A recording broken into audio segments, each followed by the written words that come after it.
Alright, welcome back. My name is Arbaaz और आज के इस वीडियो में हम डिस्कस करने वाले हैं एडोब इलस्ट्रेटर को। तो हम स्टार्ट करेंगे एडोब इलस्ट्रेटर से। So why I choose to start from Adobe Illustrator. अगर हम बात करें फोटोशॉप की, हमारे पास दो किस्म के इमेजेस होते हैं या ग्राफिक्स होते हैं। एक को हम कहते हैं वेक्टर ग्राफिक्स और दूसरा हमारे पास होता है रास्टर ग्राफिक्स। वेक्टर ग्राफिक्स वही होते हैं जिसको हम अगर जितना भी बढ़ाएं, जितना भी उसका साइज़ हम बढ़ाएं, तो वो हमारे पास क्वालिटी लॉस नहीं करता। बट अगर हम रास्टर इमेज की बात करें तो रास्टर में क्वालिटी लॉस हो जाती है। अगर मैं उसको रिसाइज़ करूँ तो उसकी क्वालिटी लॉस हो जाती है। वेक्टर की जो बेस्ट एग्जांपल है वो जब हम एडोब इलस्ट्रेटर में या कोरल ड्रॉ में ट्रेसिंग करते हैं, तो जो हम ट्रेसिंग बनाते हैं वही ट्रेसिंग हमारे पास वेक्टर कहलाते हैं। तो वो बने होते हैं डॉट से, डिफरेंट डॉट्स कंबाइन होके हमारे लिए एक वेक्टर बना देता है। बट अगर हम रास्टर की बात करें तो रास्टर में हमारे पास इमेजेस होते हैं, तो इमेज बनते हैं पिक्सल से। Different pixels, different colours combine होके हमें देते हैं एक पिक्चर, एक रास्टर बेस्ड इमेज हमें देता है। तो अगर हम उसको रीसाइज करें, जूम इन जूम आउट करें, तो वो हमारे पास क्वालिटी लॉस कर देता है।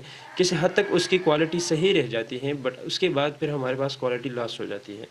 तो इसी वजह से हम स्टार्ट करने वाले हैं एडोब इलस्ट्रेटर को। और दूसरी बात ये है कि एडोब इलस्ट्रेटर थोड़ा इजी है इंटरफेस के बेस पे as compare to the Photoshop.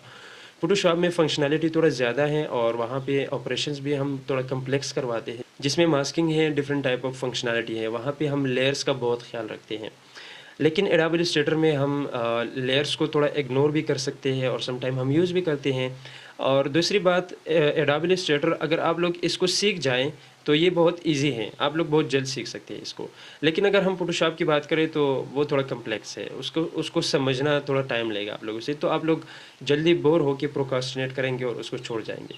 तो सबसे पहले चलते हैं मेरे कंप्यूटर की स्क्रीन पे और देखते हैं कि एडोब इलस्ट्रेटर को हम किस तरह ओपन करेंगे और वहाँ पे न्यू फाइल किस तरह क्रिएट करेंगे।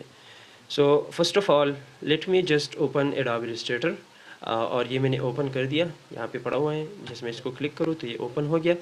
जब आप एडोब इलस्ट्रेटर खोलेंगे तो इस तरह का इंटरफेस आ जाएगा आप लोग के सामने। सबसे पहले मैं ज़रा इसको एक्सप्लोर कर लूँ। पहले हमारे पास होती है फ़ाइल मेन्यू, जिसको हम मेन्यू बार भी कहते हैं।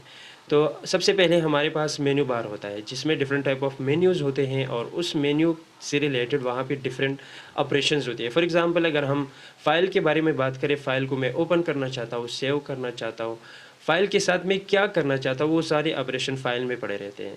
एडिट में हमारे पास आ जाते हैं, अगर मैं किसी ऑब्जेक्ट को कॉपी करूँ, पेस्ट करूँ या उसको डुप्लिकेट करूँ या उसी ऑब्जेक्ट को मैं रिसाइज़ करना चाहता हूँ, तो वो सारी चीज़ें यहाँ पे हो जाती हैं। इसी तरह ऑब्जेक्ट से रिलेटेड कुछ और प्रॉपर्टीज़ भी है जिसके फॉर एग्ज़ाम्पल अगर हम उसको ट्रांसफ़ॉर्म करें, उसको रिफ्लेक्ट करें या उसकी साइज़ को बढ़ाएँ, या उसी के साथ-साथ अगर हम मल्टीपल कॉपीज़ लेना चाहते हैं उससे, या हम कोई पैटर्न बनाना चाहते हैं या उसको एक्सपेंड करना चाहते हैं, तो different type of properties related to object वो ऑब्जेक्ट प्रॉपर्टी में ऑब्जेक्ट मेन्यू में पड़े रहते हैं। इसी तरह टाइपोग्राफी से रिलेटेड टाइप में पड़े रहते हैं, बट इसको हम ग्रेजुअली एक्सप्लोर करेंगे बिकॉज़ यहाँ पे काफ़ी सारे ऑप्शंस हैं। दूसरा चीज़ हमारे पास आ जाता है क्रिएट न्यू और ओपन। तो नाम से ही पता चलता है, अगर हम क्रिएट न्यू पे क्लिक करेंगे तो हमारे पास नया फ़ाइल क्रिएट हो जाएगा। अगर हम ओपन पे क्लिक करेंगे तो हम पुराना फ़ाइल भी यहाँ पे ओपन कर सकते हैं। इसी तरह अगर हम नीचे आ जाएँ तो हमारे पास यहाँ पे रिसेंट फ़ाइल पड़े रहते हैं। रिसेंट फ़ाइल मीन जो फ़ाइल अभी हमने या रिसेंटली या सबसे लास्ट हमने जो फ़ाइल खोला था, वही फ़ाइल आप लोगों को यहाँ पे नज़र आ रहे होंगे। तो ये सॉर्ट होते हैं, जो सबसे लास्ट आपने ओपन किया था वो सबसे टॉप पे आ जाता है। और यहाँ पे कुछ प्रीसेट्स उन्होंने दी हुई हैं जो एडोब इलस्ट्रेटर में प्री डिफाइन होते हैं। डिफरेंट साइज़ेस होते हैं, या A4 साइज़ हो गया, लेटर साइज़ हो गया, या इंस्टाग्राम की पोस्ट डिज़ाइनिंग हो गई, तो डिफरेंट टाइप ऑफ प्रीसेट्स यहाँ पे पड़े रहते हैं।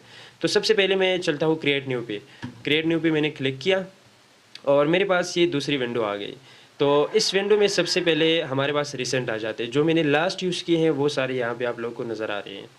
दूसरी हमारे पास होते हैं सेव्ड। अगर मैंने कोई टेम्पलेट या प्रीसेट सेव किया है तो वो यहाँ पे शो हो जाएगा। अभी मैंने कुछ सेव नहीं किया क्योंकि मैं जनरली A4 साइज़ वगैरह और ये इंस्टाग्राम का साइज़ यूज़ करता हूँ, तो इसी वजह से मैंने कुछ और नया प्रीसेट सेव नहीं किया। नेक्स्ट हमारे पास आ जाता है मोबाइल। तो मोबाइल स्क्रीन से रिलेटेड जितनी भी चीज़ें हैं, जितने भी मोबाइल हैं हमारे पास, उन सब की स्क्रीन से रिलेटेड जो रिज़ोल्यूशन उनकी होती है, जो साइज़ेस होते हैं, वो यहाँ पे आ जाते हैं। तो आईफोन एक्स का जो साइज़ है वो ये है, आईफोन 8, आईफोन 7, आईफोन 6 प्लस, तो वो साइज़ यहाँ पे पड़े हुए डिफरेंट साइज़ हमारे पास है। आप डिफरेंट साइज़ को चूज़ कर सकते हैं। अगर आप मोबाइल के लिए डिज़ाइनिंग करते हैं तो ये प्रीसेट आप लोग के लिए बेस्ट रहता है।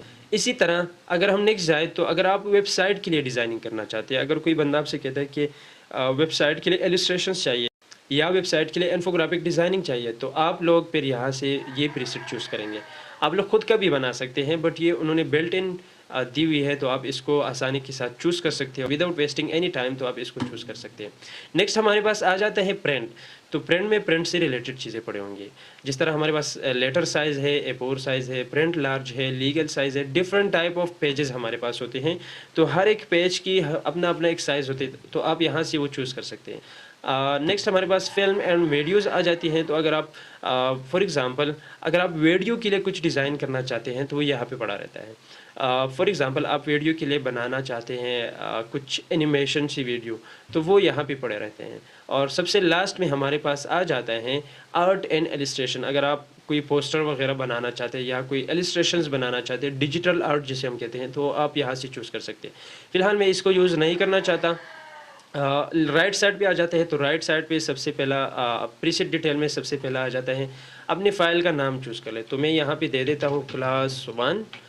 और नेक्स्ट हमारे पास विड्थ और हाइट आ जाते हैं। तो इससे पहले मैं ये चीज़ कर लूँ जो पॉइंट लिखा हुआ है। तो पॉइंट पे आके उस पर क्लिक करेंगे तो आपके पास डिफरेंट यूनिट्स आ जाते हैं। फॉर एग्जांपल आप पिक्सल को यूज़ करना चाहते हैं, आप पिक्सास को यूज़ करना चाहते हैं, inch, feet and inches, yard, millimetre, centimetre, metre, different type of units हैं हमारे पास। तो हम कौन सी यूनिट में अपने डिज़ाइन को मेजर करें, अपने आर्ट बोर्ड को मेजर करें, तो आप लोग यहाँ से चूज़ कर सकते हैं।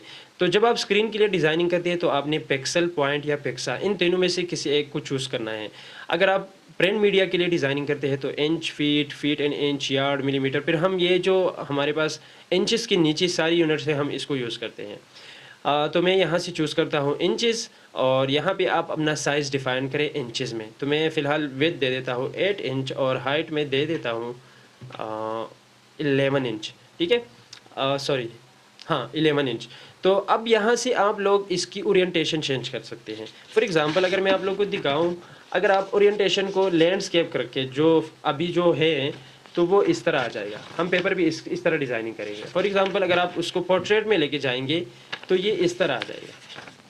तो आप पेपर पे इस तरीके से डिज़ाइन करना चाहते हैं या लैंडस्केप मूड में डिज़ाइनिंग करना चाहते हैं, कौन सा आप मूड यूज़ करना चाहते हैं, तो आप यहाँ से यूज़ कर सकते हैं। नेक्स्ट हमारे पास आर्ट बोर्ड आ जाते हैं। इसके साथ हम बाद में खेलेंगे, अभी इसकी ज़रूरत नहीं है। और जो कुछ चीज़ें हैं इसको हम ग्रेजुअली डिस्कवर करेंगे। हमारे पास ब्लीड आ जाता है। तो ब्लीड हम अगर प्रिंट के लिए डिज़ाइन करना चाहते हैं, प्रिंट मीडिया के लिए, तो फिर ब्लीड की ज़रूरत पड़ जाती है। इसी तरह हमारे पास कलर मोड है। तो जब हम स्क्रीन के लिए डिज़ाइनिंग करते हैं तो हम RGB कलर मोड चूज़ करते हैं। अगर हम प्रिंट मीडिया के लिए डिज़ाइनिंग करते हैं तो CMYK कलर यूज़ करते हैं। प्रिंट मीडिया में इसलिए CMYK यूज़ करते हैं क्योंकि वहाँ पे एक हमारे पास 4 किस्म के कलर्स होते हैं। एक होता है सयान, मजंटा, येलो एंड ब्लैक, ये 4 किस्म के कलर्स आ जाते हैं। अगर हम स्क्रीन के लिए डिज़ाइन करें तो स्क्रीन 3 कलर्स को यूज़ करता है। एक है रेड, ग्रीन, ब्लू, ये 3 कलर स्क्रीन यूज़ करता है। तो आप यहाँ से चूज़ कर सकते हैं। अब नेक्स्ट हमारे पास आ जाती है रिजोल्यूशन, स्क्रीन की रिजोल्यूशन। तो आप अगर स्क्रीन के लिए डिज़ाइनिंग करना चाहते हैं तो 72 ppi बेस्ट रहती है।